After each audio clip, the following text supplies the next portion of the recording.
At that moment, Nick discovered that his most trusted subordinate was his biggest traitor. Faced with the evidence Nick had collected, the subordinate had no way to defend himself. Nick made a decision he would regret for the rest of his life. He gave his subordinate one last chance. On that very day, Nick missed his daughter's graduation performance. His repeated broken promises left his daughter heartbroken. To make it up to her, he arranged a trip for her. But just as they were about to board the plane, his phone rang again. His daughter's eyes filled with disappointment as Nick answered the call and turned to leave. Another broken promise, but this time there would be no chance to make amends. Unbeknownst to Nick, someone had tampered with the private plane. The plan was to eliminate Nick, but it took the lives of his wife and daughter instead. When he rushed to the wreckage, all he found was a broken doll. Devastated by the loss of his loved ones, Nick decided to donate all his assets. He became a disheveled man, wandering the corners of the city, transformed into a dream bearer seeking redemption. One day, as Nick was walking the streets, he noticed a boy frantically running away.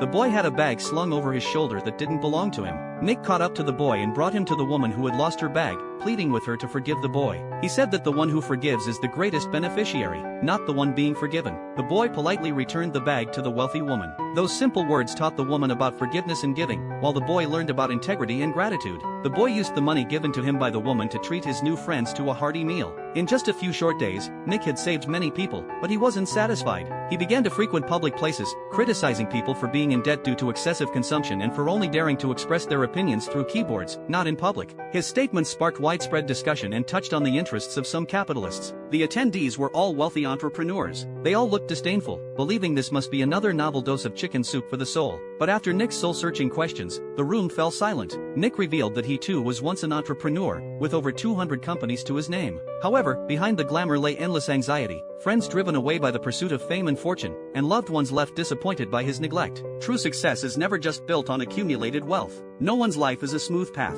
The mountains and valleys we encounter are merely commas in the story of our lives.